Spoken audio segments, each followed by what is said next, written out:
Môre Kruiskyk Familiesentrum. Is jy opgewonde om vanmôre hier te wees?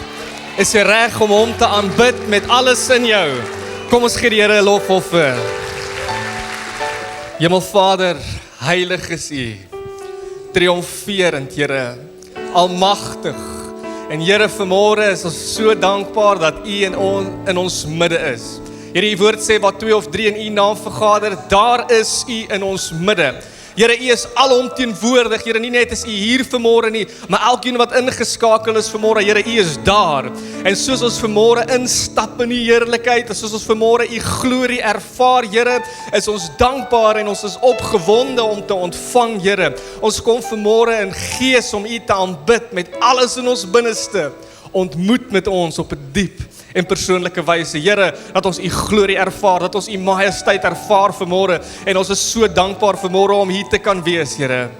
Dankie vir dit wat U al reeds vir ons gedoen het hierdie week. Dankie dat U ons gedra het hierdie week, en dat ons vanmôre hier kan wees, Here, veilig in U hande. En Vader, vanmôre bring ek elke persoon na U toe. Ek kom teen elke gees van depressie en ek bind jou werke in die naam van Jesus. Ek kom teen die gees van mismoedigheid en ek breek jou werke in die naam van Jesus. Here, ons is opgewonde, ons het nuwe krag nodig en Here, ons dankie dat ons weet waar ons hulp vandaan kom. Ons dankie dat ons weet, Here, U gee vir ons nuwe krag. En ek kom bid, Here, dat U by elkeen sal stilstaan vanmôre, dat hulle nuwe krag sal hê, dat hulle sal kan opstaan en nuwe moed sal hê. Here, elke hart sal vanmôre sag word en die teenwoordigheid ervaar en vernuwe word, Here, en soos ons hier uitstap, stap ons uit getransformeer, vernuwe, aangeraak, en ek spreek dit nou in die naam van Jesus oor elke persoon vanmôre, Here Jesus. En Heilige Gees, ons gee hierdie diens nou oor aan U.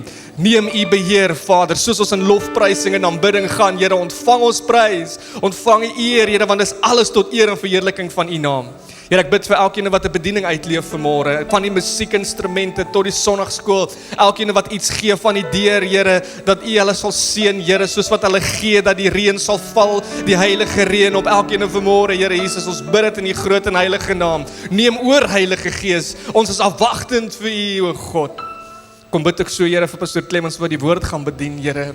Salf sy lippe, Here, hy is geseënd, hy is geroep in elke woord wat hy spreek, Here, dat in harte sal val en dat hulle sal ontvang dit wat U vanmôre met ons wil deel. In die naam van Jesus bid ek dit. Ek bid ook so vir elkeen wat gee, Here, elke tiende, elke offergawe. Here, ons weet waar ons finansies van ontvang. En Here, elkeen wat investeer in die koninkryk van God, Here, seën hulle dat U reën op hulle sal val, dat U hulle sal seën, Here, en seën ook hierdie bediening van een hoogte tot die volgende hoogte, sodat U wil sal geskied, sodat U wil gedoen sal word, sodat die wêreld sal hoor van Jesus.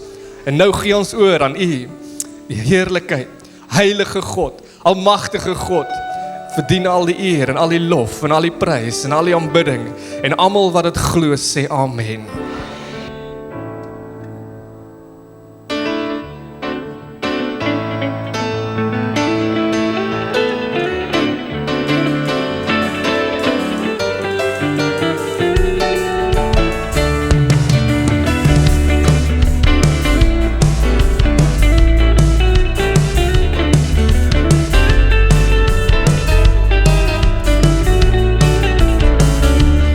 Sobrando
lewe.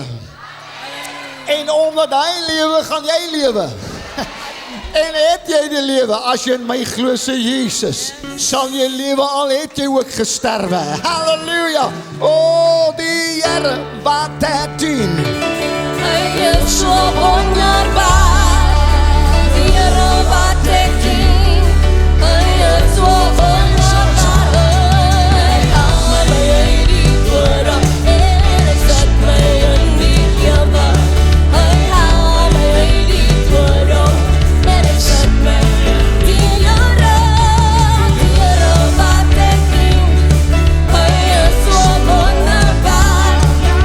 Die Here wat het doen. Hy is so wonderbaar. Hy hou my uit die dood op en hy sit my in die lewe. Hy hou my uit die dood op en hy sit my in die Here. Die Here wat het doen. Hy is so wonderbaar. Die Here wat het doen. Hy is so wonderbaar. Hy hou my uit die dood op en hy sit my in die lewe. Hy hou my uit die dood op en hy sit my in die lewe. Hy hou my uit die dood op. Hy hou my uit die dood op en hy sit my in die lewe. Hy hou my uit die dood op en hy sit my in die lewe. Halleluja.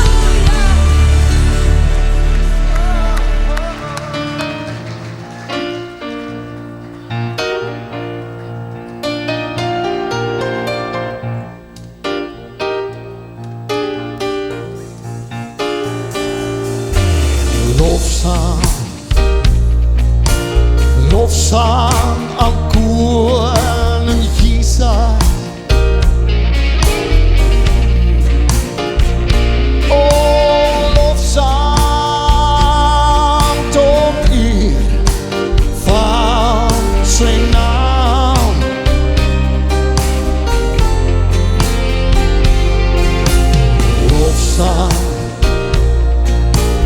Lofzang aan koning Jesus.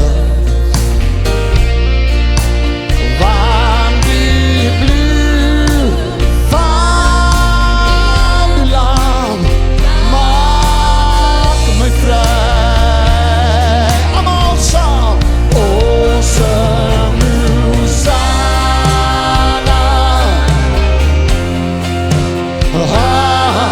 Die koning,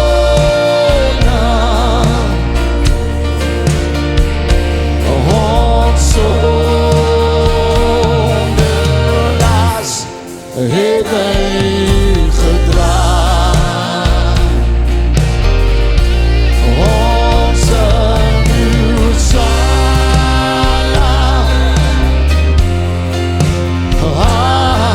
die koning.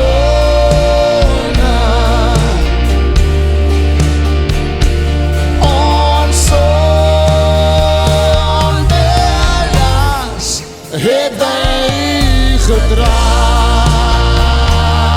Halleluja, allemaal zang. Lofzang, lofzang aan koning Jesus.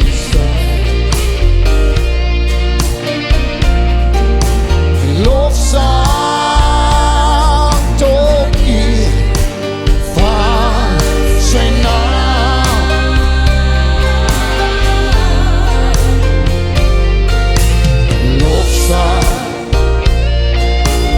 Lofzang aan koning Jesus. Oh, want die bloed van die lam maakt mij vrij. Steek aan op en zeg, onze Hosanna. Aan die koning. Oh, ons onderlaas heeft hij gedragen.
Ek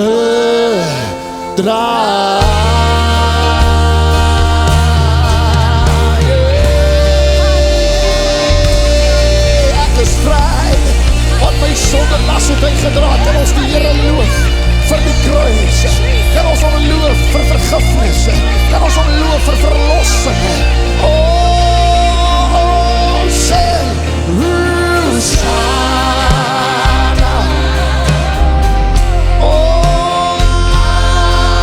Die koning, ons sonde las het hy gedra.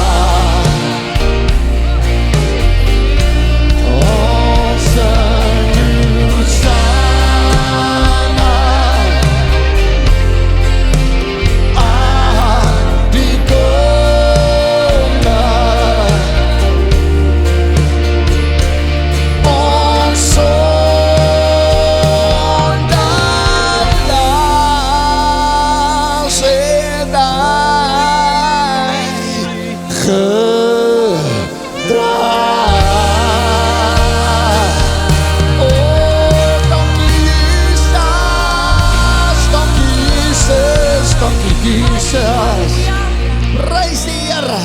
En almal wat bly is daaroor, sê amen. Amen. Sê halleluja. Halleluja. Vat aan die ou langs jou en sê vir hom of haar, jy kan so bly wees, jy's in die kerk vanmôre.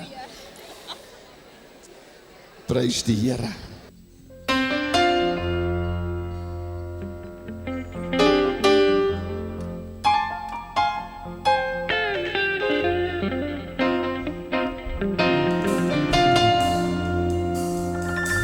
I sought the Lord, and He answered me, and delivered me from every fear. Those who look on me are radiant, they'll never be ashamed, they'll never be ashamed. This poor man cried, and the Lord heard me and saved me from my enemies. The Son of God surrounds His saints, He will deliver them.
never-ending praise. May our incense rise. Let us bless the Lord every day and night. Never-ending praise. May our incense. Come on, lift your voices. Let us bless the Lord every day and night. Never-ending praise. May our incense rise. Let us bless the Lord every day and night. Never-ending praise. May our incense rise. So magnify the Lord. Come on, put your hands together, church. Come exalt His name together. Glorify the Lord with me. And come exalt His name forever. One more time. Magnify the Lord with me. Come exalt His name together. And glorify the Lord. We glorify your name, Jesus. Come exalt His name forever. Taste and see that the Lord is good. He'll give you everything. He'll give you everything.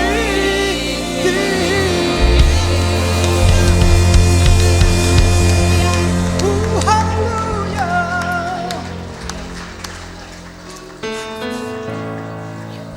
We worship you, Lord. Jesus. Yes, hallelujah. All my words fall short. I've got nothing new. How could I express all my gratitude? I could sing these songs as I often do,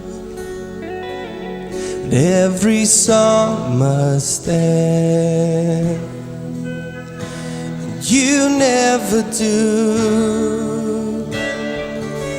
So I throw up my hands and praise you again and again, 'cause all that I have is a hallelujah,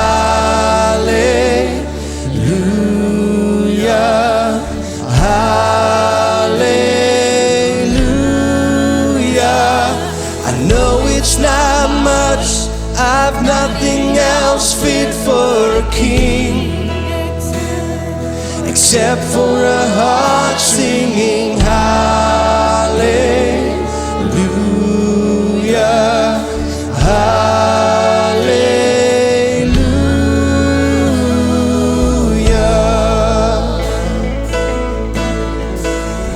I've got one response, I've got just one move. With my arms stretched wide, I will worship you. So I throw up my hands and praise you again and again, 'cause all that I have is a hallelujah, hallelujah. I know it's not much, I've nothing else fit for a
Verseker is dit so, Here.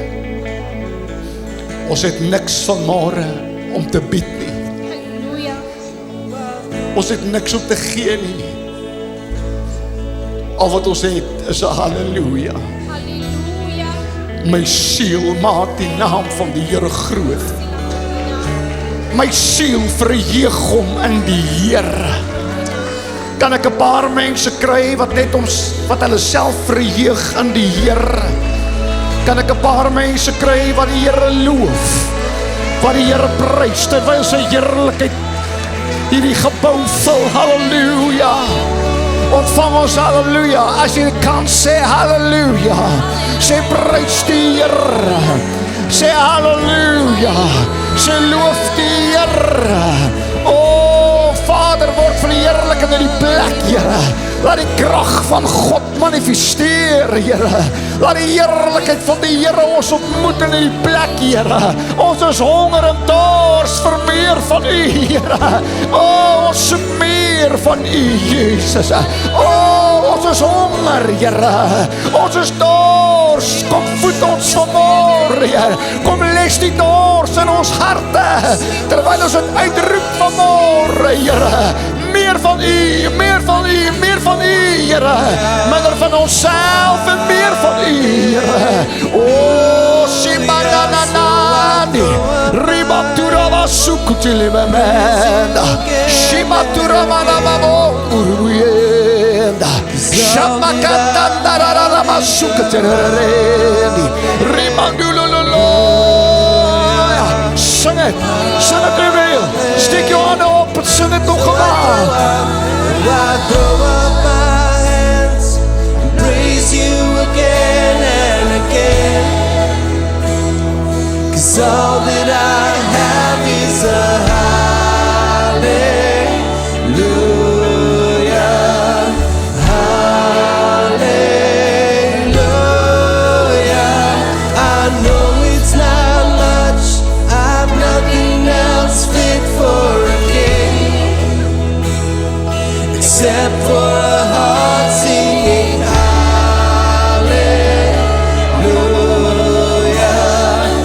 hallelujah.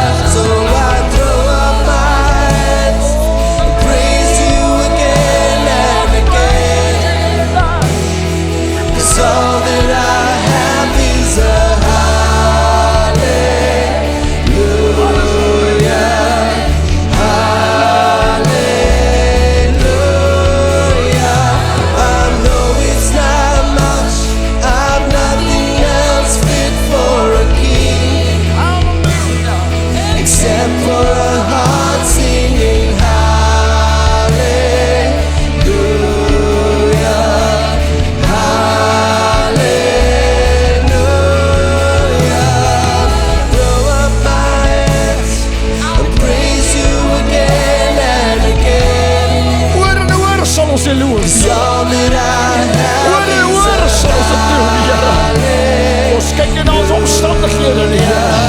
ons kyk nie na siekte nie.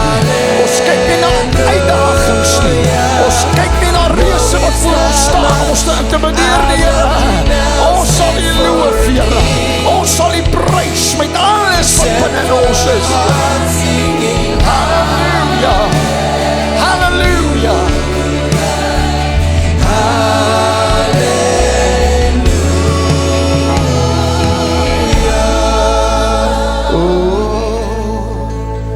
Ek moet gou iets doen wat ongemaklik is.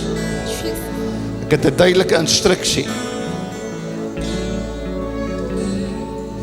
Die gevaar wat 'n mens het met 'n gemeente soos hierdie, mens weet nooit wie sit hier tussen ons nie. Ek wil vir elke heks sê,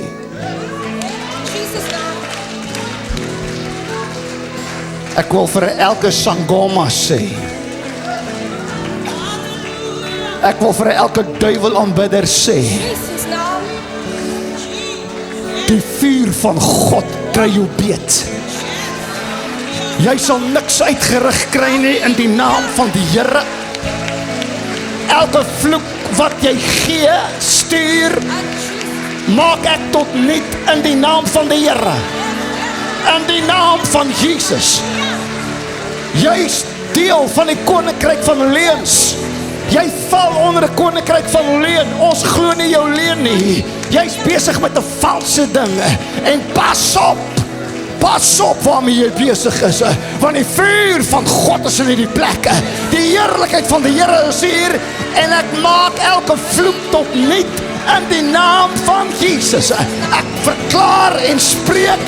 Dit het geen effek op hierdie bediening nie. Dit het geen effek op my, my vrou en my kinders nie. Dit het geen effek op elke lidmaat wat in hierdie kerk sit nie. Ek verklaar dit tot niet in die naam van Jesus. In die naam van Jesus. In die naam van Jesus. Tot niet.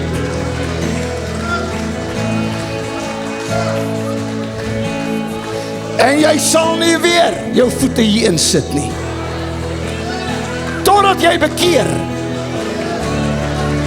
Totdat jy waaragtig oorgee vir die Here. Dan is jy welkom hier, maar jy sal jou voete nie weer hier sit nie. In Jesus naam.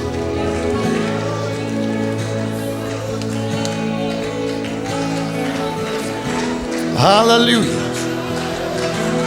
Hallelujah. Hallelujah. Hallelujah. Sing het nog eenmaal, Emil. Oh, so I raise up. So I throw up my hands and praise you again and again. 'Cause all that I have is a hallelujah.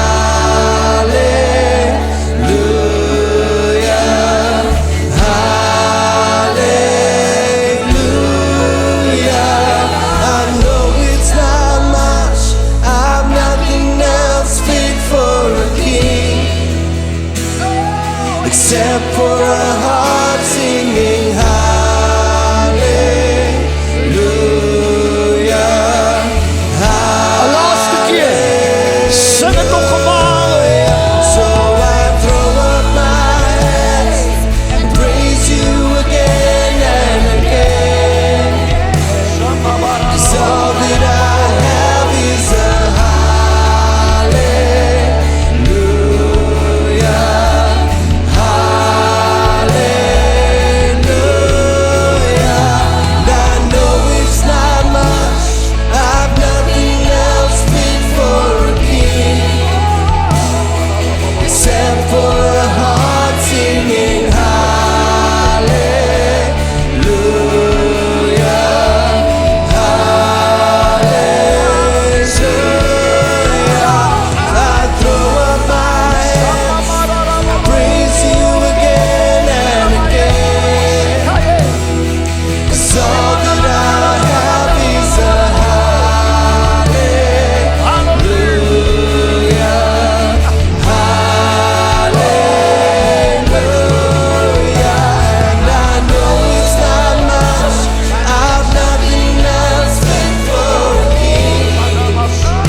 familie.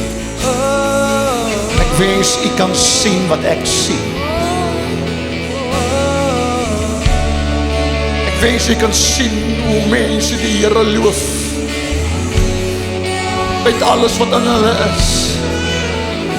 En ek wil vir u sê, as dit vir my so mooi is, wil ek wonder hoe lyk dit vir God vanmôre. Ek wil vandag vir jou sê, jou offer is aanneemlik vir die Here. Die Here sê, ek sien jou hart, my kind, want ten spyte van jou storm, ten spyte van jou uitdagings, ten spyte van dit wat jy in die oog staar, is jy nog steeds besig om te sê, ek gaan 'n halleluja uitskree. Dis bitter moeilik, maar ek skree 'n halleluja uit, want ek wil die Here loof vanmôre, want my Jesus is hier. Die Heilige Gees is hier vanmôre. Die krag van God is in ons midde. Die krag van die Here is hier. Halleluja. Shamatana Ramamona.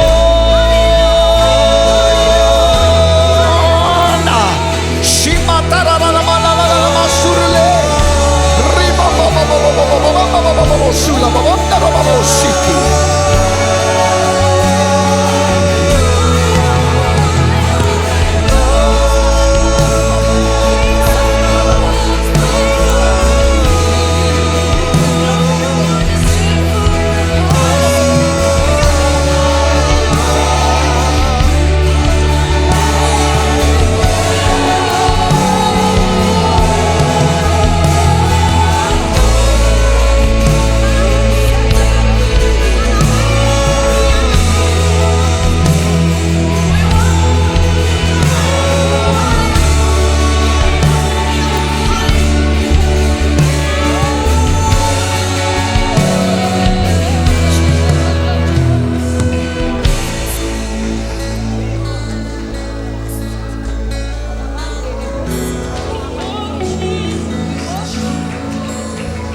om net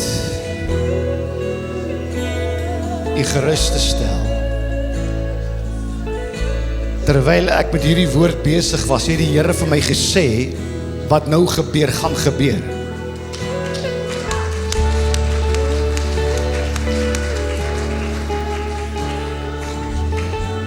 En wat nou besig is om te gebeur,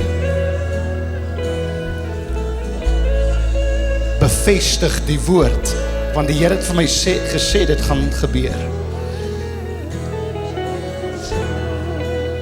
Want mens voel amper lus om nie nou te preek nie, maar hoor die woord van die Here.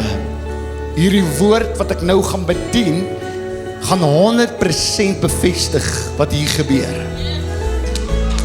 Hierdie woord gaan 100% bevestig wat hier gaan gebeur. Jy moet hierdie woord hoor vanmôre.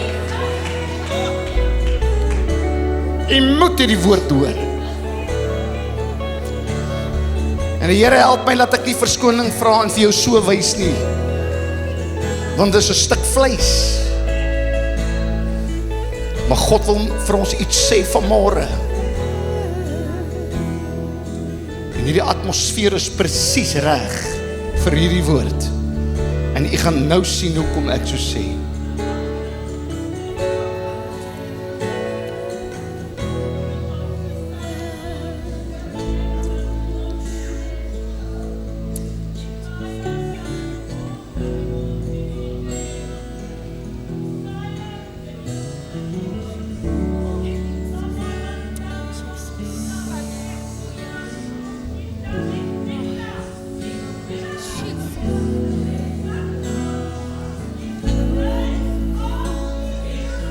Halleluja.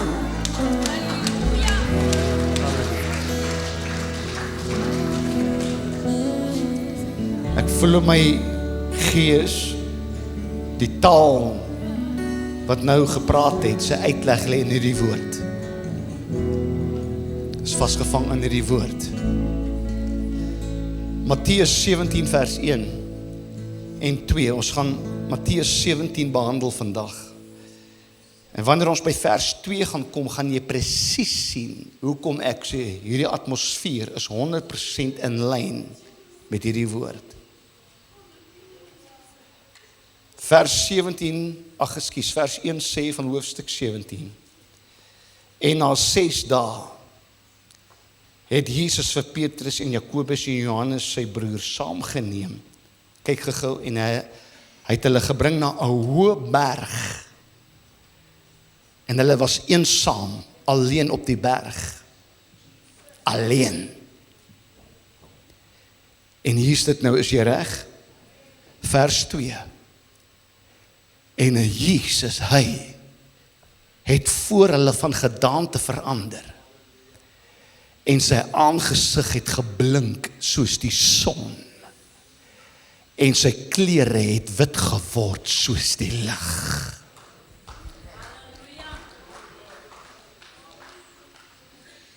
Dis min. Inteendeel, dis die enigste keer wat ons lees in die Bybel waar die heerlikheid van Jesus gesien word op so 'n manier. Nêrens sien ons dit nie. Daar's 'n rede daarvoor. En God gaan met ons praat. So Vader, ek dank U dat U hierdie geweldige woord, dit wat ons nou ervaar, Here, gaan nêrens heen. U het vir my gesê tydens die woord, Here, U het dit vir my gesê, toe ek besig is om te bid in die bidkamer, toe sê U vir my, tydens die woord gaan my gees so tasbaar wees, dat jy kan dit sny met 'n mes. En Here, U is 'n waarmaker van U woord. En daarom gee ek my lippe nou vir U, Here, ek gee my gedagtegange vir U, dat wanneer ek spreek, is dit nie Clemens wat praat nie, maar dit is die Here wat homself, wat met ons praat. Want U het 'n woord vir die kerk vanmôre. En ek bid dit in Jesus naam. Amen. U kan U sitplek inneem.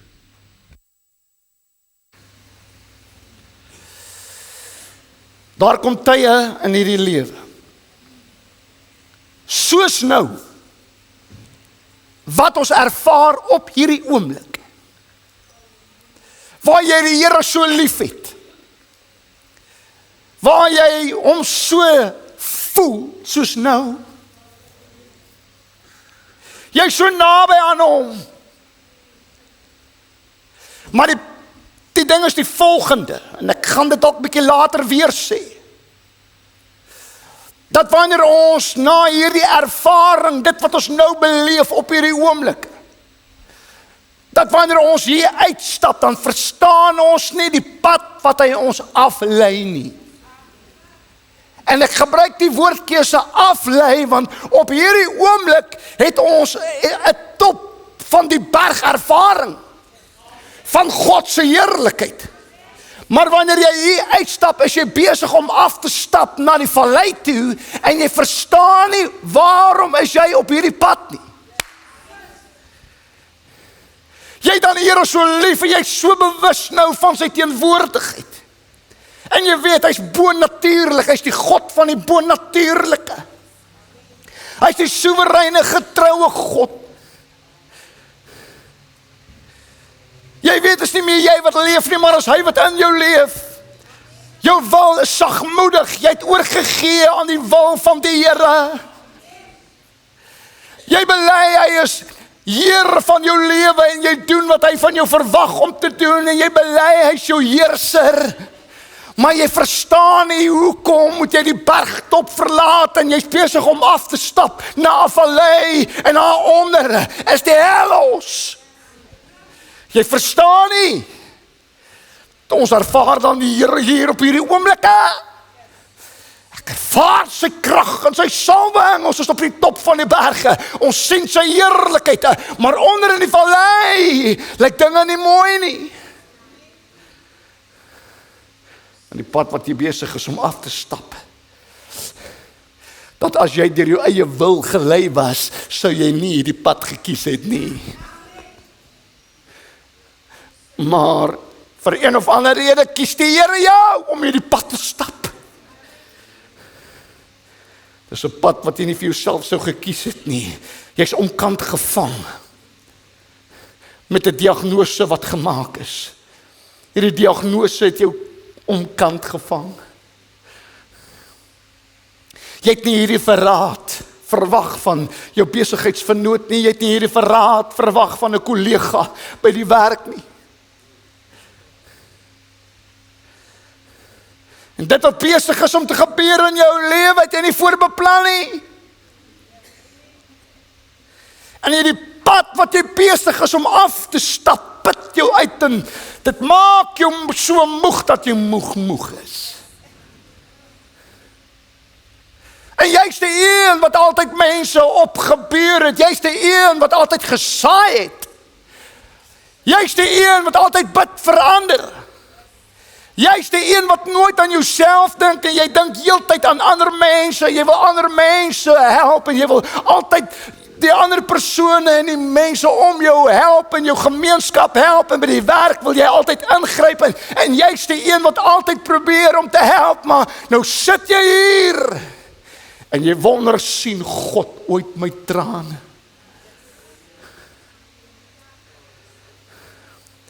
Jy bid met soveel oortuiging en jy sit in hierdie wagkamer. En woensdag aand by worship het ek dit vinnig aangeraak. En wag vir ons as mens voel so stil staan. Maar wag in God se koninkryk is voorbereiding.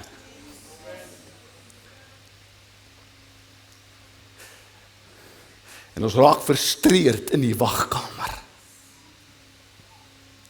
En is iets wat gebeur, nou moet jy by my bly, want ek gaan 'n pad met jou loop vanmôre. Daar's iets wat gebeur in Matteus 17 en jy moet maar by die huis die hele Matteus 17 gaan lees, een of ander tyd, hierdie week.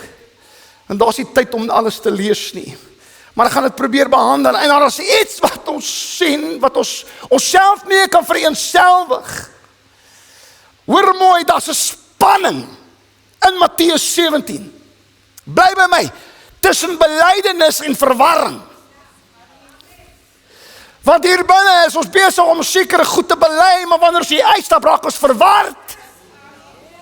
En daar is 'n spanning tussen belydenis, verwarring. Daar's 'n spanning tussen geloof en moegheid. Jy sit met geloof, maar jy's so moeg. Daar's 'n spanning tussen hartseer en die heerlikheid van God. Want hier ervaar ons nou op hierdie oomblikke die heerlikheid van die Here, maar diep in jou hart is jy stikkend. Jy het nie die antwoorde nie. Maar ons ervaar die heerlikheid van die Here. Ons het nou gister, het ons van Magdalene begrawe. Sy het so geglo dat die Here haar gaan gesond maak. En toe gister toe staan haar kus hier. Maar ek wil weer vir u sê sommer net vir wat dit mag werk wees. Die grootste genesing wat daar is vir die bloedgewaste kind van die Here is die dood.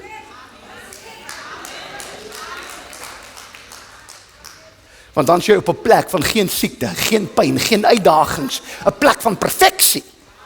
'n Kind van God sien nooit die dood as 'n bedreiging nie. En ons harte is seer. Maar ons het geloof en ons ervaar die heerlikheid van die Here, maar ons worstel, ons is in spanning tussen heerlikheid en hartseer. En dis presies wat gebeur in Matteus 17. Bly by my. So 'n bietjie agtergrond. Matteus skryf aan 'n Joodse gehoor. Matteus het 'n hart vir die Jode gehad om hulle tot bekering te roep. Hy probeer demonstreer vir die Jode dat Jesus is die verwagte Messias. Reg deur die evangelie van Matteus stel hy Jesus voor as die vervulling van die wet en die profete. En iets gebeur waar Matteus dit vaspen in Matteus 16 vers 16 toe Petrus kom en hy antwoord die Here Jesus se vraag toe Jesus vra, Wie sê die mense is ek? En nou moet jy verstaan, net gou vinnig, Petrus was 'n Galileese Jood. Hy was 'n Jood in murg en been. Luister, vir 'n Jood om Matteus 16 vers 16 te sê, kos baie moed. Dit kos letterlik 'n verandering in jou gedagtegange, want as jy met die wet groot geword het en jy het in die sinagoges geboor en jy was 'n Jood in murg en been, is hierdie verklaring een van die moeilikste verklarings wat daar is.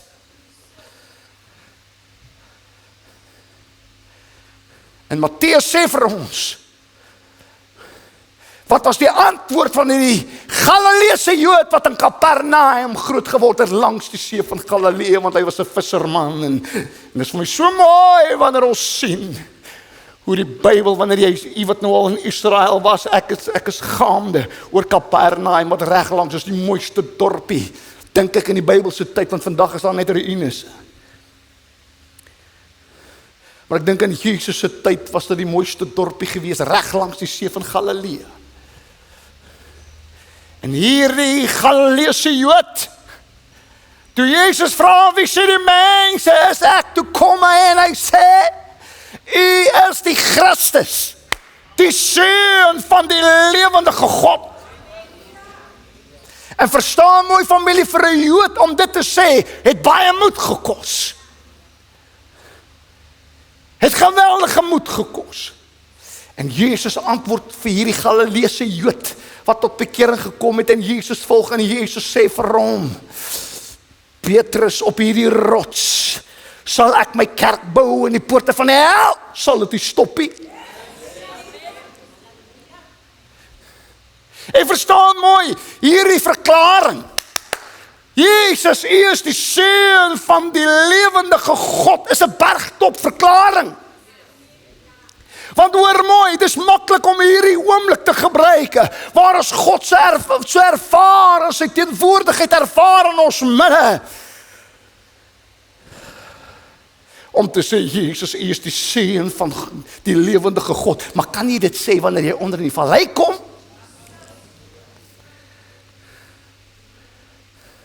Dit is moeiliker om dit te verklaar, wanneer alles uit mekaar uitval. En hier kom dit nou. Gaan lees Matteus 17. Direk na hierdie gebeurtenis. Jesus, U is die Seun van die lewendige God. Direk na hierdie verklaring van Jesus aan Petrus, op hierdie rots sal ek my kerk bou. Net minute later stap hulle weg en Jesus begin praat oor sy lyding, praat oor sy kruisiging, praat oor die dood. En nou verstaan mooi, uit die oogpunt van 'n Galileese Jood, maak dit nie sin nie. Die disippels is geskit. Dit kan nie wees nie. Hoe kan die Seun van God gekruisig word? Dit maak nie sin nie. Hoe kan die Christus gekruisig word? Hoe kan goddelike heerlikheid lyding insluit? Hoe kan die ware Messias, wat ons so lank verwag, tereggestel word? Ek dink Petrus se kop wil ontplof. Hoe moet ons die Jode vir Jesus wen? En hoe moet ons die Jode kry om te glo in hierdie Jesus, dat hy die Messias is, as goddelike mag tussen mense verneder gaan word? Want dis wat gebeur het, onthou, die kruis was 'n algemene ding wat gebeur het in die tyd van Jesus. En hulle het geweet wat gebeur, dat die kruis is nie net 'n aaklige, wrede dood nie, maar dis 'n vernedering. En Petrus is soos, dit kan nie wees nie. Dit kan nie wees dat hierdie een wat ek nou net gesê het, is die Seun van die lewendige God. Die mense, die res van die Jode gaan van my lag. En sy sê, jy was verkeerd. Want kyk, waar is jou Messias nou? Jy sê, hy is die Seun van God. Kyk, waar hang hy nou? En Petrus het geweet, dit kan nie wees nie, en hy probeer hierdie ding red. En wat maak Jesus? Hy het nou net vir hom gesê, op hierdie rots sal ek my kerk bou. En die poorte van die hel sal dit nie stop nie. En die volgende oomblik sê hy, gaan weg agter my, Satan. Gaan lees dit. Wat gaan hier aan? Want jy sien, die disciples het net een kategorie gehad vir Jesus. En dit is 'n kategorie van oorwinning en nie 'n kategorie van lyding nie. Dit kan nie wees dat die seun van God moet ly nie. En nou kom ons geleesde gedeelte vers 17. Daai was, jy kan hoofstuk 16 gaan lees, dit is wat gebeur het in hoofstuk 16. Nou kom hoofstuk 17 vers 1. En hy sê 6 dae later.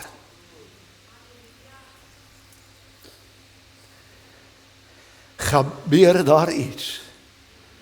Jesus neem vir Petrus, hierdie selfde Petrus. Hierdie mannetjie is so verwar soos môre heeldag. Ek meen, die seun van God, ek het nou net bely en nou 'n kruisdood, ek verstaan nie. Ek verstaan nie wat hier aangaan nie. En hy neem hulle na 'n hoë berg toe. En op die berg gebeur daar iets buitengewoon. Op hierdie berg, vergewe my metafoor, want ek moet nou probeer dit na ons toe bring in die tyd wat ons in lewe, gebeur daar iets wat jy net in 'n feeverhaal sal sien. Of in 'n, vergewe my metafoor, 'n science fiction movie. En voor hierdie Petrus wat aan verwarring is, kom daar iets. En Jesus word van gedaante voor die oë van Petrus, Johannes en Jakobus verander. Sy aangesig het geblink soos die son. Sy klere het wit geword soos die lig. En ek sien vir Petrus, ek sien hoe hy vat aan Johannes en Jakobus sê, bring almal. As hulle dit kan sien, gaan almal glo. As die res, gaan al elke Jood in die sinagoge, gaan al die hele Jerusalem, gaan al die hele Israel volk, hulle moet dit sien. Dit is 'n teken, hy is die seun van God. Ons moet dit sien.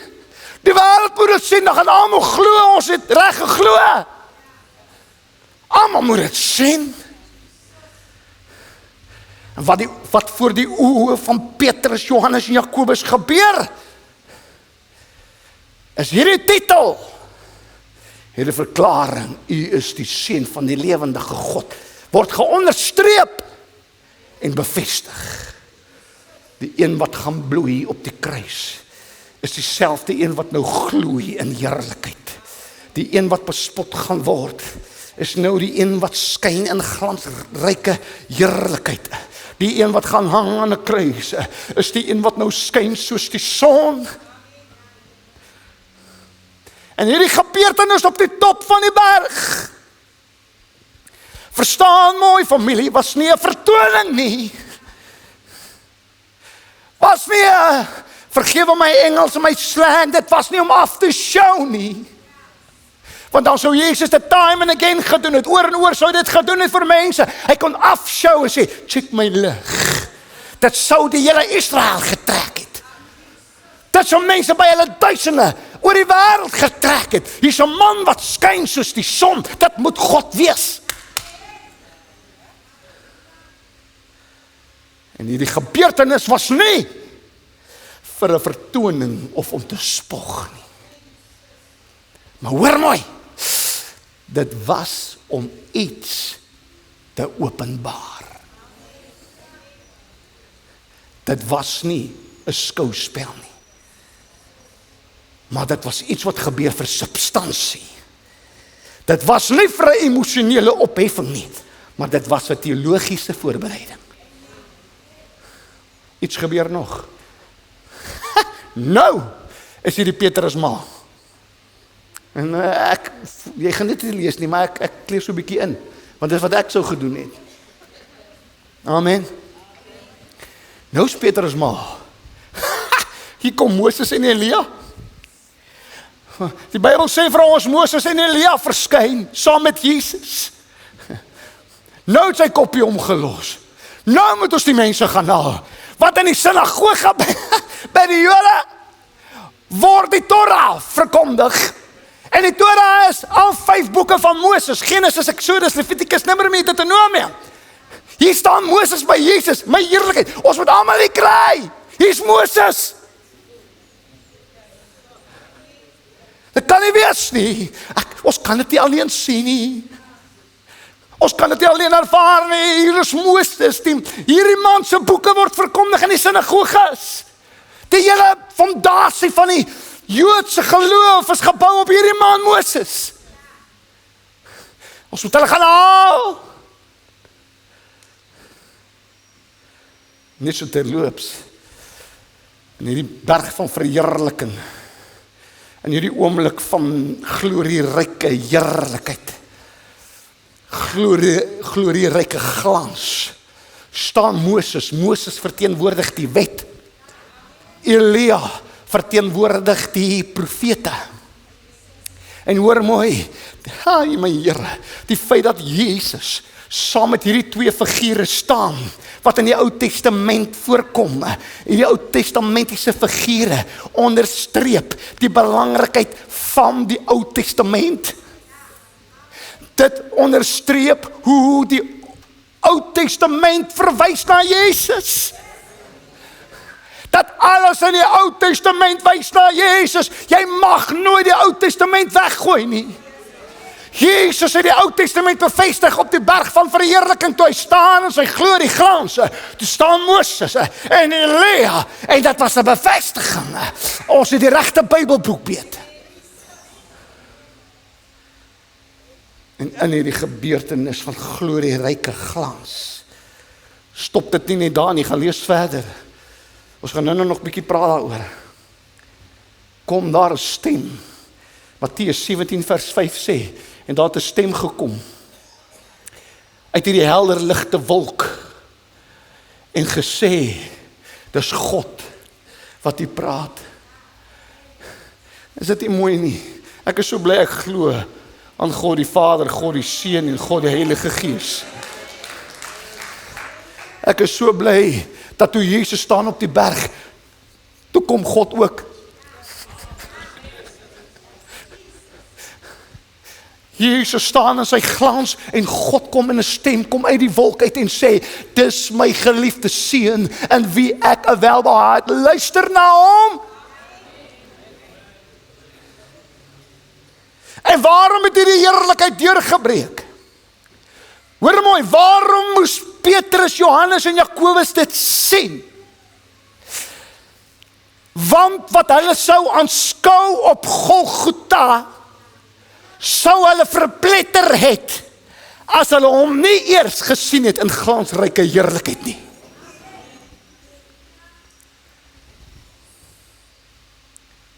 Hierdie glansryke heerlikheid het die bloed en die kruis dooddraaglik gemaak. Die heerlikheid op die berg interpreteer die lyding in die vallei. Die glans van die heerlikheid verklaar die gruwel van die kruisiging. Die glans voor die kruis het hulle geanker toe die middagson verdwyn. Toe hy op die kruis hang en dit raak donker. Toe anker dit hulle, want hulle het hom in sy glans gesien. Verstaan jy dat Petrus, Johannes en Jakobus het heel anders na die kruisiging gekyk as enige iemand anders, want hulle het iets gesien wat geen mens gesien het nie. Hulle het geweet, terwyl ander mense sê en hom spot en sê hy is die koning van die Jode. Terwyl hulle hom spot en die en daai en allerhande goed sê, dis nou die Messias, kyk hoe lyk hy, het Petrus en Johannes en Jakobus iets gesien, wat sê julle kan maar lag en spot, maar ons het iets gesien, wat dit draaglik maak, wat beteken, hier, julle dink dis die einde, dis nie die einde nie, Oriba, Shiba, Tarararabatarabo, Sekhaien. En dis vir hierdie rede, hoekom hierdie gedeelte wat ons gelees het, so belangrik is. Jy sien, hier is ons probleem, ons probeer heerlikheid met hartseer versoen. Ons soek mag sonder pyn. Ons soek 'n opstanding sonder 'n kruis. Ons soek helderheid sonder oorgawe. Maar hierdie verheerliking leer my en u iets wat ons siel stabiliseer. Dat God openbaar sy heerlikheid voordat hy toelaat dat jy moet deur jou moeilikste vallei gaan. Kom ek vertel jou iets van Petrus. Jy kyk hulle na hierdie magtige skouspel van lig. Glansryke heerlikheid, majesteit van God. En ek is seker, en dis my eie woorde, ek keer 'n bietjie in, ek is seker Petrus het gedink, wow, wat nou gebeur vir my oë, kan sekerlik nie toelaat dat die kruis nou meer moet gebeur nie. Ek is seker hierdie glansryke heerlikheid wat ek nou sien, vee die kruis uit. Ek is seker wat ek nou sien, Johannes, Jakobus, dit wat ons nou aanskou, ek is doodseker, dit gaan nie meer nodig wees vir die kruis nie, kyk wat sien ons.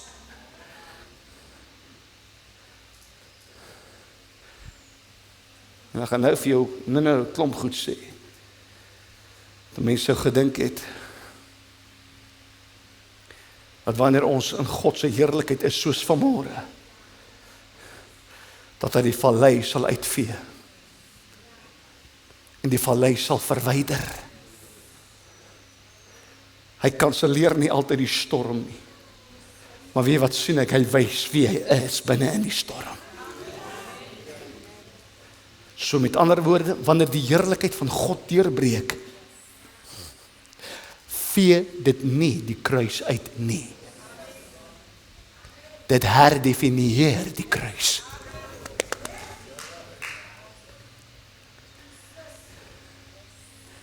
Wie wat herinner dit ons, dat lyding het nie die laaste sê nie. My God, ek is so bewus van sy teenwoordigheid. Dit verklaar dat die een wat skyn op die top van die berg, steeds soewerein is in die vallei. Dit bewys dat dit wat soos 'n nederlaag lyk vir jou, uiteindelik sy knie sal buig voor die plan van God.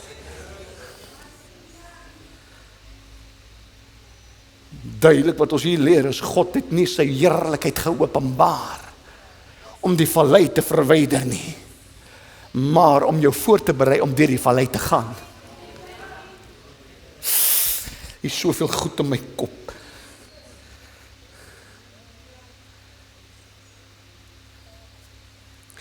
So wanneer jy tussen belydenis en verwarring is, en het voel vir jou geloof word uitgerek, en dit raak al hoe dunner, en dit voel of dit enige oomblik gaan breek. As jy worstel met vrae, wat jy nie hardop wil erken nie, let op. Want wanneer die heerlikheid van God deurbreek, verander dit hoe jy alles anders gaan verduur. En wat ons hier ervaar in hierdie kerk, en ek is so dankbaar vir die Here vir hierdie gemeente, wat lief is vir die Heilige Gees.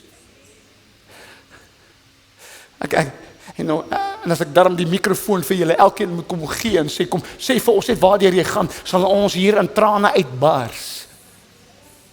Want die is goed waardeur hierdie mense gaan, en ons kykers gaan op die oomblikke, wat hel is. Maar wanneer ons, dis my Here, dis hoekom ons die heerlikheid van God moet akkommodeer. Dis hoekom ons nie 40 minute of 'n uur kerk hou nie. Want waar moet God se manifestasie plaasvind? As ons gou moet, wat ons moet die volgende diens begin. Want mense het God se heerlikheid nodig. Hulle het die manifesterende teenwoordigheid van God nodig om deur die vallei te kan kom. Die vallei word nie verwyder nie, maar wat ons ervaar op hierdie oomblik, rimanimosikeyenda, wat ons ervaar op hierdie oomblik, bekragtig ons om deur die vallei te stap en sê, al gaan ek deur die dal van doodskade weer, ek sal geen onheil vrees nie.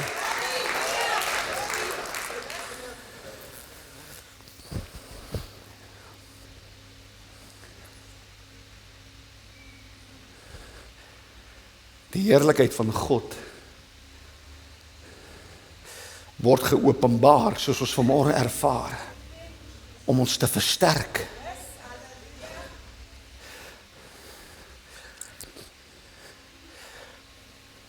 Wat ons ervaar in hierdie kerk vanmôre is nie vir 'n lekker gevoel nie. Maar dis om jou te bekragtig. Dat wanneer jy afstap van hierdie berg af en jy kom onder in jou vallei, dat jy effektief kan wees in die vallei. En nie gaan lê nie.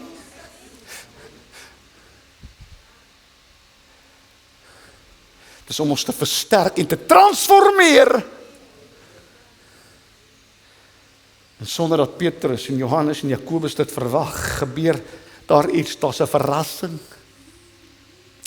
6 dae na hierdie ding wat Jesus vir hulle gesê het, ek gaan lyding ervaar, ek gaan die Via Dolorosa stap, ek gaan 'n doringkroon kry, ek gaan bespot word, ek gaan opgespieg word, ek gaan gekruisig word, en hulle loop met hierdie ding, hoe kan dit wees? Die seun van God gaan deur hierdie goed gaan. Kom die Here na 6 dae en hy neem hulle na 'n berg toe.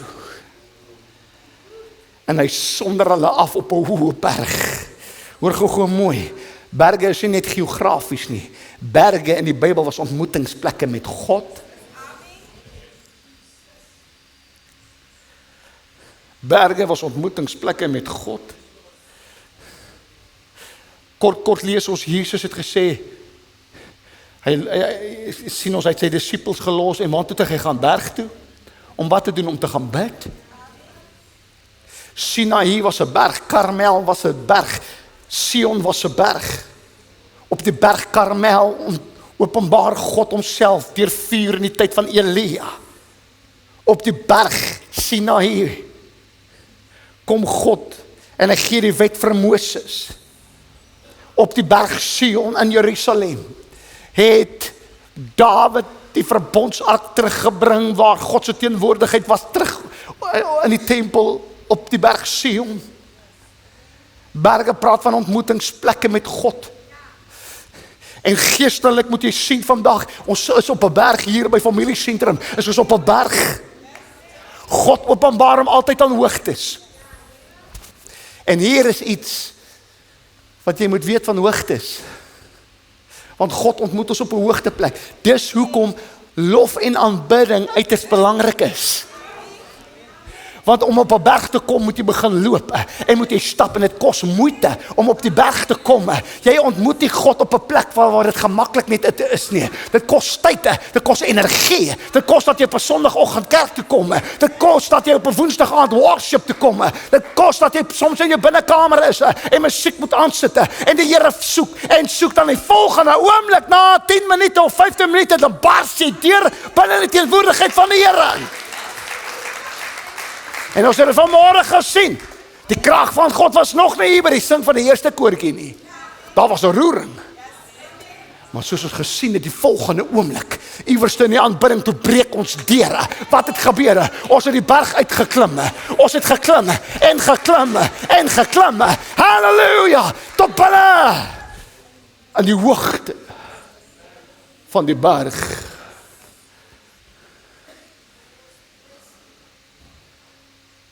En voor die oë van Petrus, Johannes en Jakobus verander sy gedaante. Sy aangesig het geblink soos die son.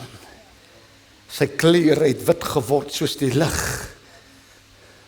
Hierdie lig van familie, hoor gou mooi, ek moet dit net sê, ons is daarom amper, ons is ver oor die halflyn, so sê dankie Here.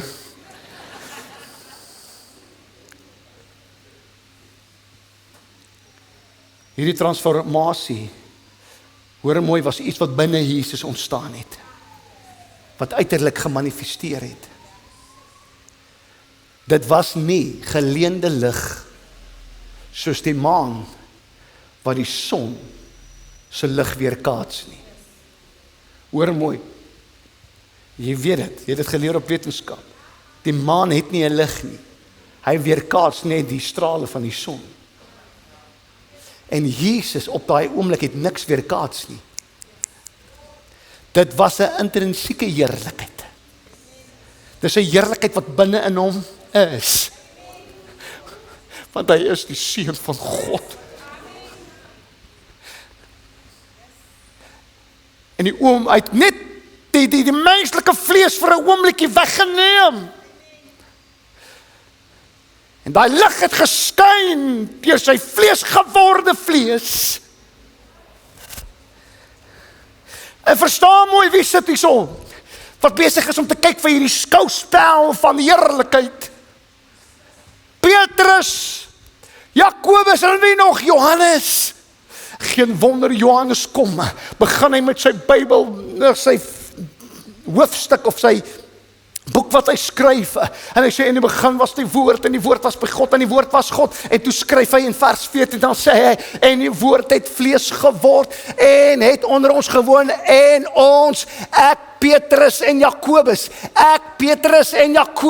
het sy heerlikheid aanskou, 'n heerlikheid soos van die enige geborene, wat van die Vader kom, vol van genade en waarheid. Ek het dit gesien met my eie oë. Dit was 'n selfbestaande lig. Halleluja.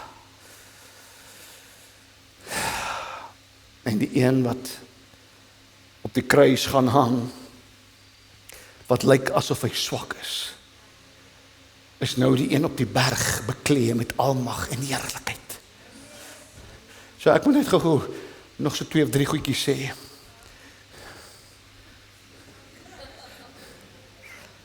Al ons besoekers, die Jode maak soos hy sê, gee my net nog 'n minuut, maar ek dink ek vra seker vir 10 minute elke keer as ek so maak. Maar hier is die ding. En Lukas vertel vir ons ook wat gebeur het hier, hierdie een gebeurtenis. En hy gee vir ons sy weergawe in Lukas 9 vers 32 en hy sê vir ons ietsie nog meer duideliker. Want daar was 'n gesprek tussen Moses, Elia en Jesus. En Lukas 9:32 sê, hulle het in hemelse glans verskyn en met hom, dis nou Moses en Elia, het met hom gepraat oor sy uittog wat hy in Jerusalem sou voltooi het.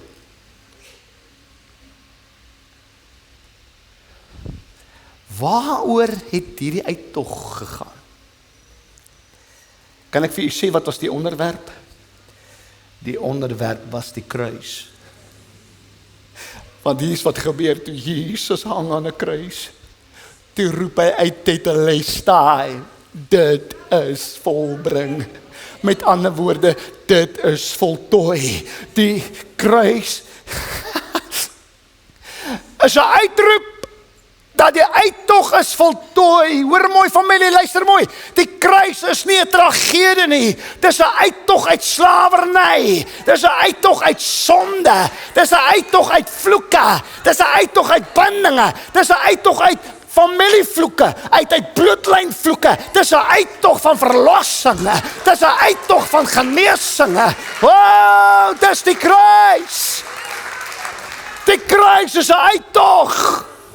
As jy glo in hom, halleluja.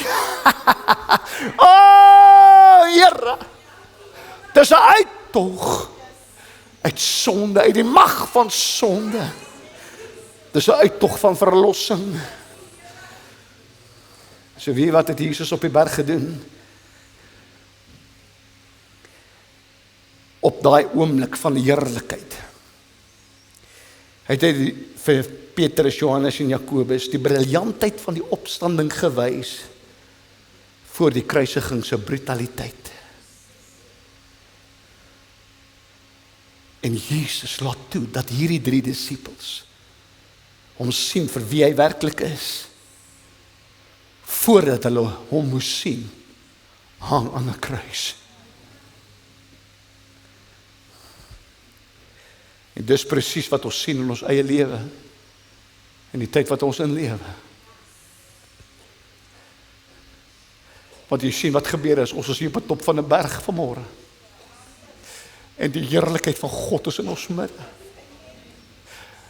Die kavod van God is hier, sy Shekinah heerlikheid is in ons midde. Maar wat gebeur die volgende oomblik, jy stap net daar by daai deur uit. En jy stap net by die huis van julle, stap net by die huis in, en dan breek jy hel los. Dan is jy op die Via Dolorosa. Jy het nou net hierdie goddelike ervaring gehad, en jy stap hier uit, en jy's af, tot by jou huis instap. Verskoon tog. En jy stap in, by 'n man wat dronk lê, 'n vrou wat niks wil weet van die Here nie, kinders wat rebels is. Of jy stap in met 'n lied in jou hart, want jy het vanmôre die heerlikheid van die Here ervaar, en God se heerlikheid gesien, en jy die lig van God se heerlikheid ervaar, en dan maandagoggend stap jy in met 'n lied in jou hart, en jy sê, lofsang aan Koning Jesus, want die bloed van die lam maak my vry. En dan die volgende oomblik, en dan die vergaderinge, dan word daar geskree en gevloek en geskel, en jy is nie skuldig nie, maar hulle plaas die blaam op jou, en jy wonder, Here, ek kom uit hierdie heerlike, wonderlike atmosfeer uit in God se teenwoordigheid, maar hy's ek onder in die vallei, besig om tussen die vloekers en die hoereerders en die dronkaards te sit. En 'n onverwagte storm slaan jou.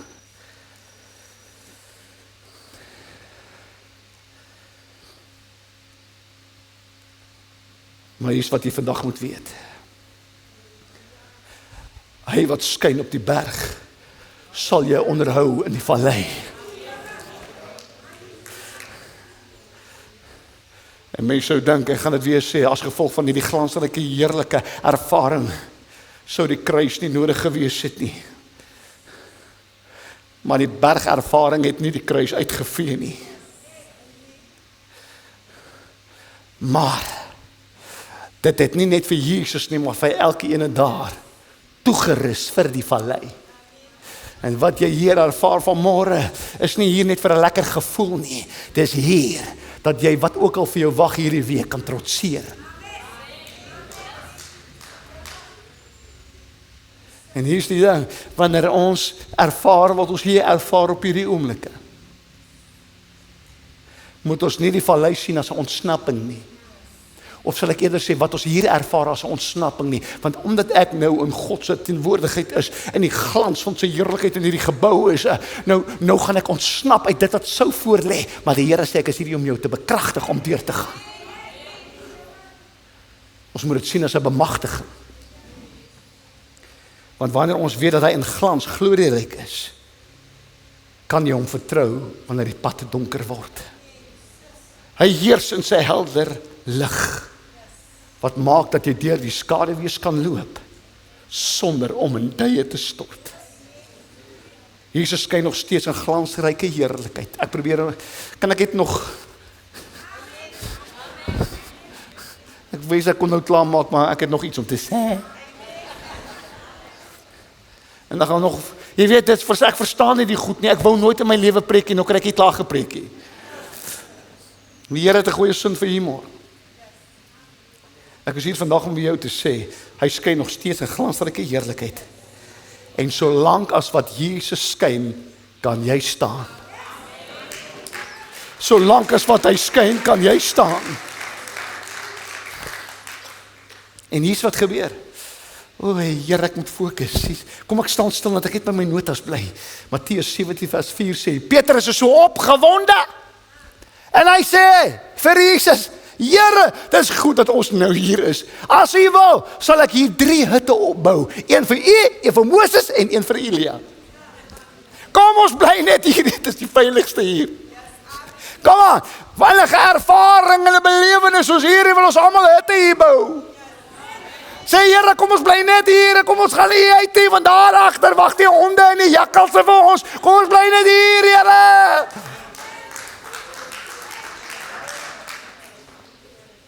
Maar hier is die les.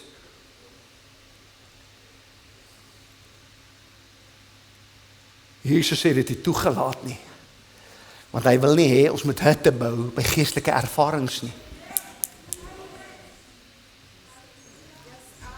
Ek gaan nog 'n ding of 2 sê. Ek dink ek is nou eers halfpad. Sorry, moenie worry nie. Want wat God nie wil hê nie. God wil nie hê ons moet hutte bou by geestelike ervarings nie. Anders dan gaan ons effektief wees, nie effektief wees in wat hy nou wil doen nie. Want môre wil hy hê jy moet iets anders te doen. Volgende week wil hy hê jy moet nog iets anders te doen. Oor 'n jaar van nou wil hy, maar as ons wil hitte bou by wat ons nou hier ervaar, gaan ons mis wat God wil doen nou. Ons moet ophou, en dan praat ek met hierdie ouetjie ook, om hitte te bou by die herlewings van gister. En vir almal probeer vertel wat het in die verlede gebeur, hoe was kerk jare terug. Want dit gaan maak dat ons rebelleer teen wat God vandag wil doen. Ons moet ophou, kan ek dit sê, om hitte te bou rondom pyn. Ons bewaar teleurstellings asof dit heilig is. Ons bewaar goed wat gebeur het met ons in die verlede, asof dit heilig is. Ons praat oor die kerk van die verlede, hoe dit was en hoe dit was in daardie tyd.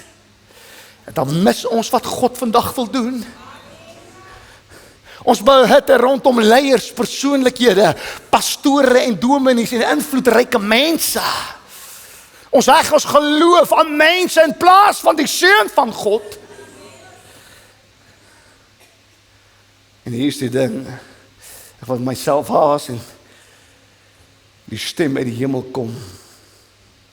En dit is nie net vir 'n ervaring nie, nie net vir 'n bevestiging nie, maar dit was 'n opdrag, want nie net kom die stem uit die wolk uit, terwyl Jesus, Moses en Elia daar staan, en hierdie wolk maak hulle toe, en die stem kom en hy bevestig wat Petrus gesê het, net 6-7 dae terug, sê hy, dis my geliefde seun, in wie ek welbehaag het, maar dan kom daar 'n opdrag by, luister na hom. En daarom as Jesus sê vergewe, vergewe ons. As Jesus sê we hê julle vyande lief, dan het ons vyande lief. Wanneer Jesus sê gee en vir julle sal gegee word. Wanneer Jesus sê dra mekaar se laste. Wanneer Jesus sê seën die wat julle vervloek, dan doen ons dit, want die bevel is luister na hom. En hier gebeur dit, ek haas my nou self, want ek voel ek moet nou begin klaar kry, maar hier's nog 'n ding of 2.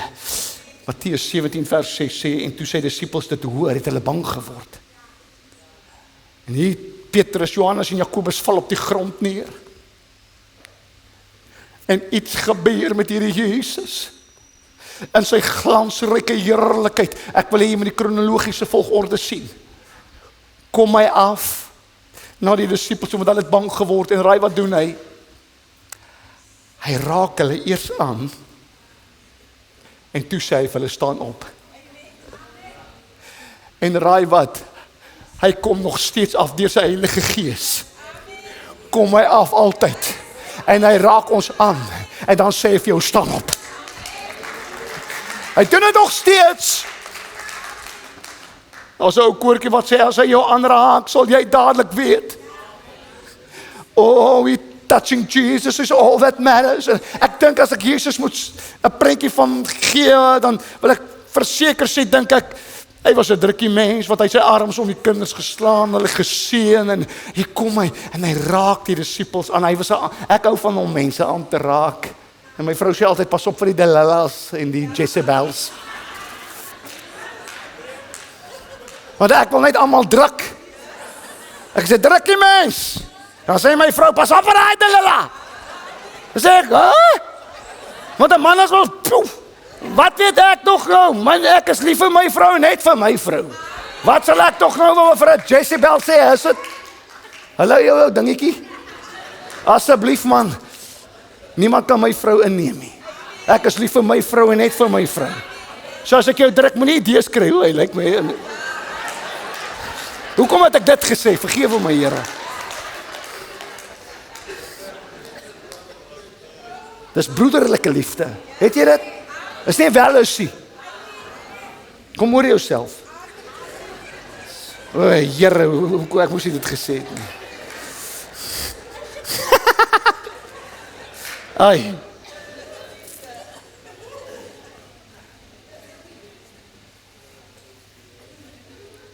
Hy kom af en hy raak hulle aan. Hy is die sagte herder. En hy sê vir hulle toe, na hy aanraak, staan op.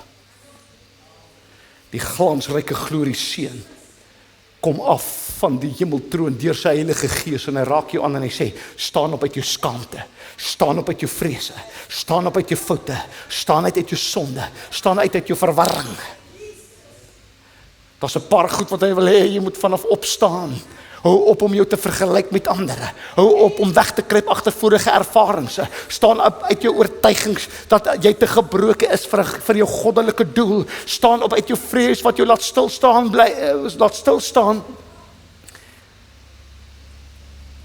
wat jou laat stil bly toe jy moes gepraat het. Staan op en moenie bang wees nie.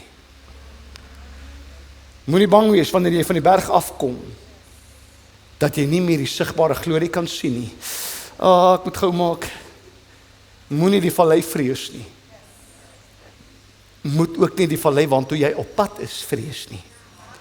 Want dieselfde Jesus wat skyn soos die son, is dieselfde Jesus wat afkom om homself neerbuig om jou aan te raak. En hier is die ding, Matteus 17 vers 8. Kan ek toch net ontspan, want ek voel ek is lank. En ek het nog iets om te sê, man.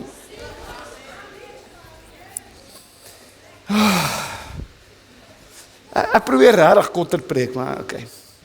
So is die ding. Hier is iets wat gebeur in Matteus 17 vers 8. Toe slaan hulle oë op. Die disippels, Petrus, Johannes en Jakobus, toe sien hulle niemand meer nie, behalwe Jesus alleen. Kyk gou, die wolk het gelig, die stem is weg. Elia en Moses is weg. Die heilige skouspel is verby en al wat oorbly is Jesus.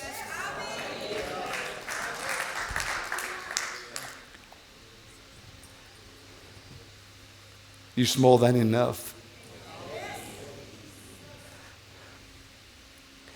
Kry jou fokus reg. Ons mag nie, dis wat ek by wil uitkom op die ou einde is, ons mag nie 'n godsdiens maak van wat ons ervaar nie.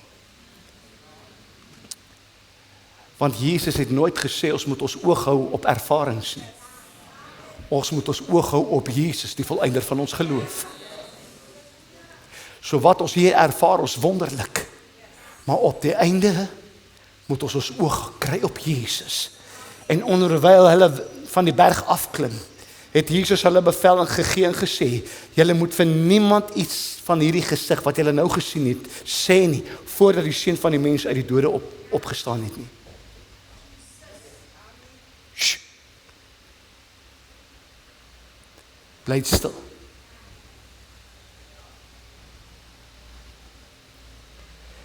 Wat is die boodskap wat Jesus wil onderstreep? Ek moet jou aandag gee. Ek weet, ja, soos nou klaar. Maar ek fokus net gou hier. Weet jy hoekom moes hulle vir niemand vertel het nie? Want ons word nie geroep om blink klere te preek nie. Ons word nie geroep om 'n helder lig van prosperity te preach nie. Ons word geroep om Jesus Christus en hom as gekruisigde en 'n opgestane Jesus te preek. Verstaan mooi, familie, bly by my, hier is die kern, jy kan alles vergeet wat ek gesê het, maar hier kom ek en ek is ons maar klaar. As Jesus op hierdie aarde net geskyn het in heerlikheid, as hy net geloop het en geskyn het, het ons net 'n blink storie gehad en geen verlossing nie. Want die helder lig op die berg, die glansryke heerlikheid van die Here op die berg, sou nie vir sonde betaal het nie. Sou nie gemaak het dat ek en u die ewige lewe kan hê nie. Want Jesus het gesê, hier is iets wat julle moet help onthou, om net wanneer die kruis gebeur, jou kan deurdra. Dit moet jou moed gee om aan te gaan en te verstaan wat besig is om te gebeur. Maar die evangelie is nie 'n blink, helder lig evangelie nie, dis 'n kruis evangelie.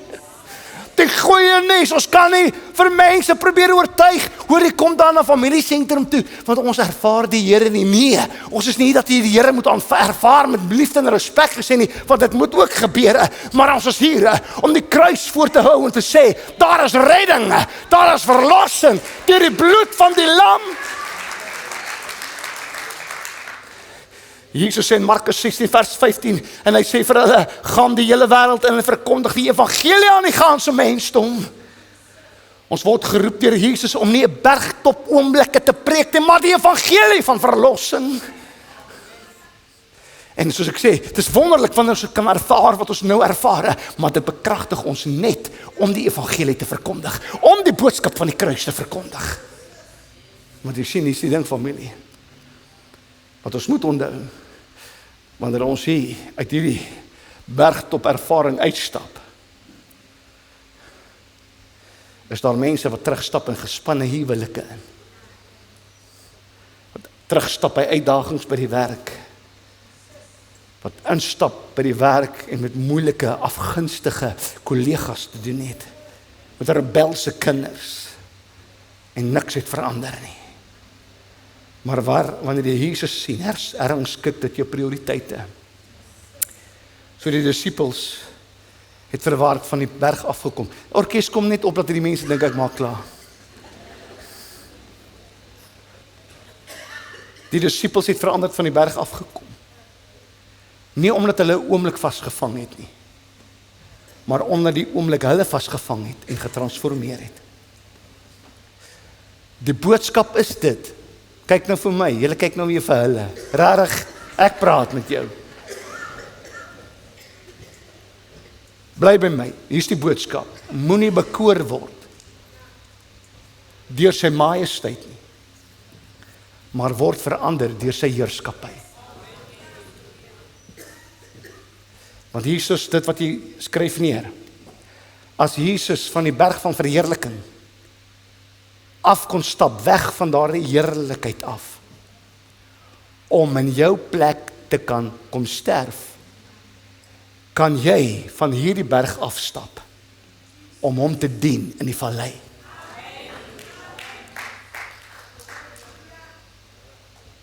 Ons mag nie vashou aan ervarings nie, maar ons moet vashou aan Jesus, alleen. Die een wat voor die disippels verskyn het, is die een wat nou regeer aan die regterhand van God. En weet jy wat?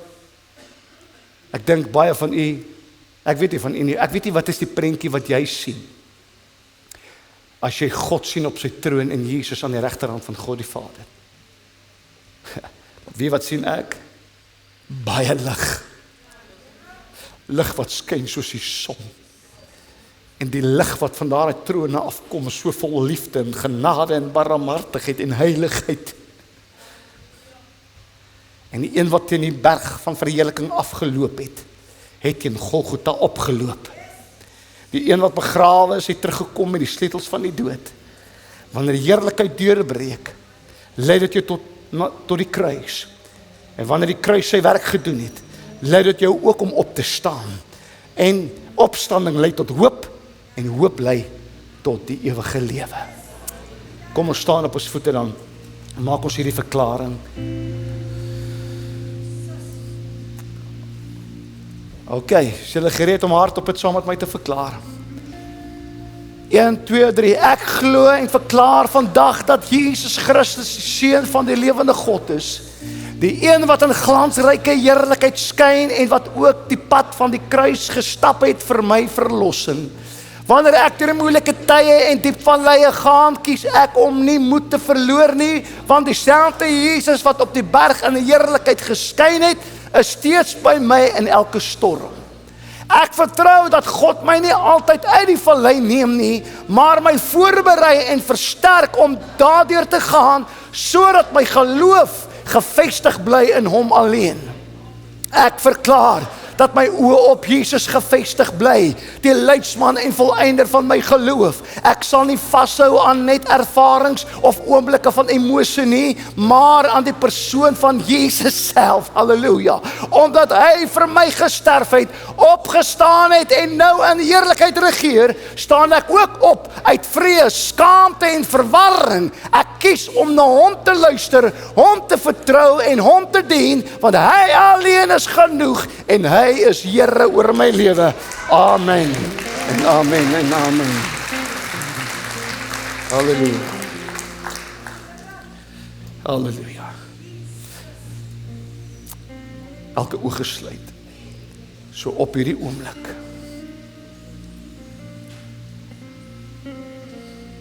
Kom hy af van sy troon deur sy Heilige Gees. Jesus sê, ek sal my Gees stuur. En soos jy oog toe is, jou hoof gebuig is, hoor mooi, op hierdie oomblik, lê hy sy hand op jou skouer. Hy vat aan jou. En as jy fyn luister,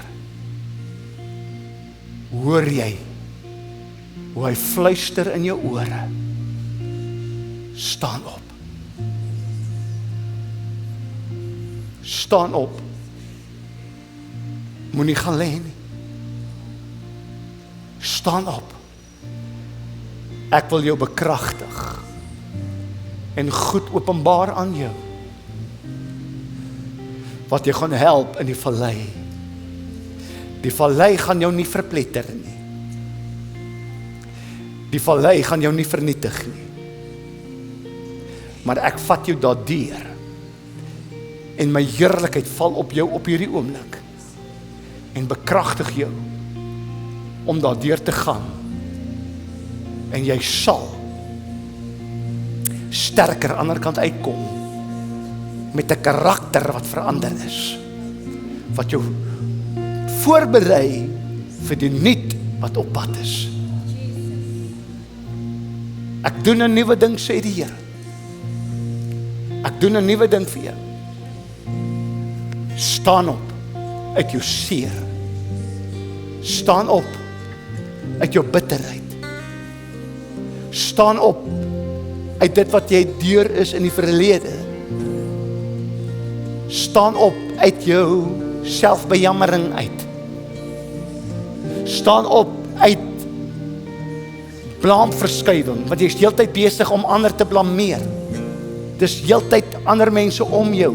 Dis nooit jy nie. Staan op, sê die Here. En my heerlikheid sal oor jou skyn. Kyk gou vir my. Kyk gou vir my. Ek het dit nie gesê nie, want ek was nou so haastig. Maar luister. Jesus het nie gekom vir 'n lieflike ervaring nie. Hy het gekom vir die kruis. Maar as gevolg van die kruis, is sy lig nou in jou. En kan jy skyn. As gevolg van die kruis, sê hy sê, ek het nie nodig om te veel te skyn nie. Want toe die serafs kyk na die aarde, toe sê hy, die aarde is vol van sy heerlikheid. Hy sien my en u wat gewas is in die bloed van die lam en die lig van God. Jesus sê, ek is die lig van die wêreld, en as ons aan hom glo, dan word ons die lig van die wêreld. Ons is nou die lig. Wie wat sê hulle? Die satanis. Die ouens wat in daardie sweer beweeg en die sataniste.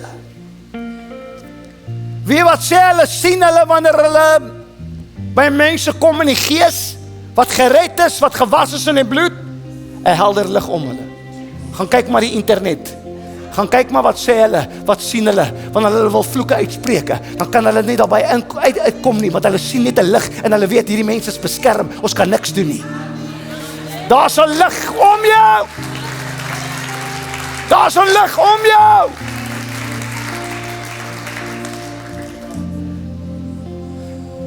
En hy speel nou hier om jou aan te raak, en hy kom uit sy troon, en hy raak jou aan.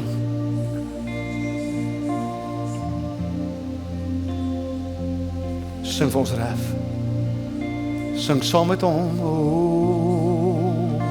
As hy jou aanraak, sal jy dadelik weet.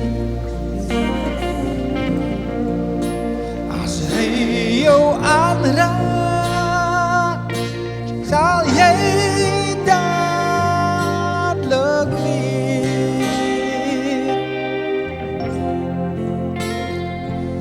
Kom jy nader na hom, kom jy nader na jou, as hy jou aanraak, sal jy dadelik weet.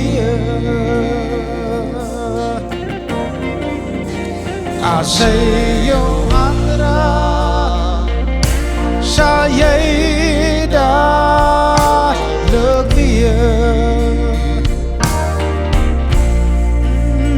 As hy jou aanraak, sal jy dadelik weet. Kom jy nader na hom, en kom jy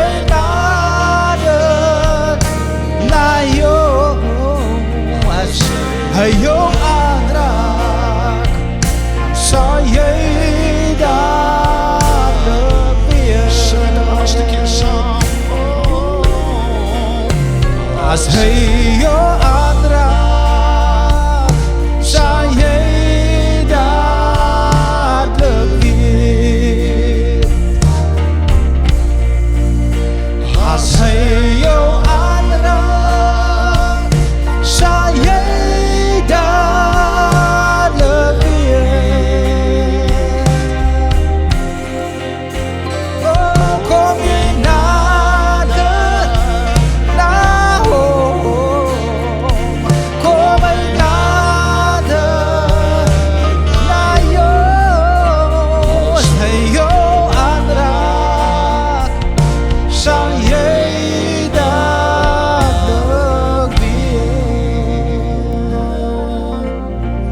gelei op hierdie oomblik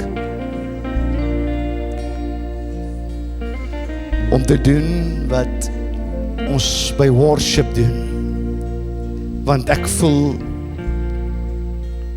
hier is soveel mense wat nou na hierdie oomblik moet afstap in 'n vallei in.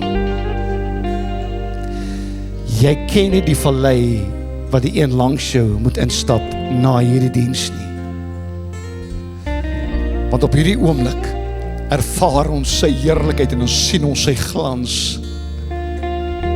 Sy glansryke majesteit is hier en ons voel lekker en ons voel bekragtig. Maar net wanneer hy hier uitstap of sy hier uitstap, is daar 'n vallei wat wag. En ek wil hê jy moet so 6 of 7 of 8 tree gee. Ek wil hê jy moet nou vir jou vrou bid of vir jou man bid nie. Ons bid gou vir mekaar Net 5 minute, dan gaan ons afsluit. Maar voor ons doen, steek jou hand uit na my toe. Almal steek julle hande uit na my toe. Elke hand pleit ek die bloed van die Here oor.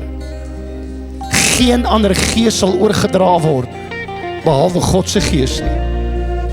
As jy 'n agenda het van een of ander vloek, of jy het 'n agenda van wat ook al wat nie in lyn is met God se plan nie, terwyl jy nou jou hande wil gaan lê op iemand, ek bind dit in die naam van Jesus. Jy sal jou hande nie lê op iemand nie. En as jy sal dit geen krag dra nie. In Jesus naam. Gees 6 tree, kom ons bid vir mekaar.